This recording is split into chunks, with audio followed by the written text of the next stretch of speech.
Folks, when I say that I have so much fun watching the AHL, I truly mean it. And nothing proves my point more like Game 3 between the Texas Stars and your Milwaukee Admirals. After the Admirals took a 1-0 lead in the first, they bounced back from the game-tying goal in the second with a Joakim Kamel goal less than 90 seconds later. But the Admirals would have to continue to face adversity as Texas took a 3-2 lead in the first 5 minutes of the third period. And adversity, and dare I say the distinct lack of half-stepping, was faced down by the Admirals, who rallied to tie the game on an Igor Afanasyev goal, the first of his first playoff goal of his career, and then took the lead off of Isaac Ratcliffe's game winner. You see, the Admirals went into the final 10 minutes of this game looking like they were about to face yet another 2-1 playoff series deficit, just like they did with Manitoba. But players that we don't usually mention, Evangelista, Sherwood, etc., they stepped up big tonight. Both Isaac Ratcliffe and Afanasyev picked up their first goals of the postseason. Ratcliffe did pick up 2 tonight, obviously. And the first-round wonder Joakim Kamel picked up his third. But we're not beholden to the stat sheet here at the Renegades Analytics Desk. Please believe me on that. So let's talk about a player who hasn't given up in the face of adversity, at least on the stat sheet.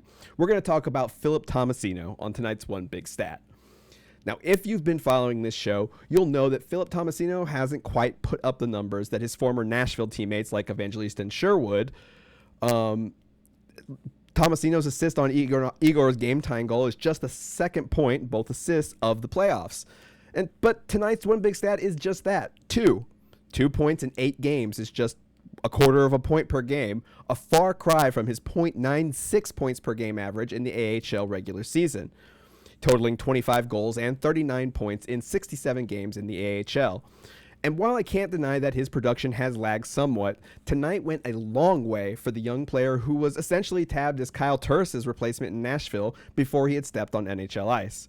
Tomasino was all over the ice, from retrieving pucks after dumps into the offensive zone to his aggressive forechecking and net front play. Philip Tomasino showed that he's a valuable player, not just for his nearly point per game average in the minors, but even when he's not lighting up the stat sheet. Phil's game has evolved since he was first drafted by Nashville. He refined his game in the juniors with both Niagara and Oshawa and has been a reliable NHL player despite his age and inexperience. So again, the one big stat for tonight is 2. But don't let stats deceive you. Players don't have to put up gaudy numbers to show how valuable they are, and Philip Tomasino did just that tonight to lead the Admirals to a 2-1 series lead against the Stars, and they are 1 game away from the Western Conference Finals in the AHL. And that's tonight's One Big Stat. Charlie?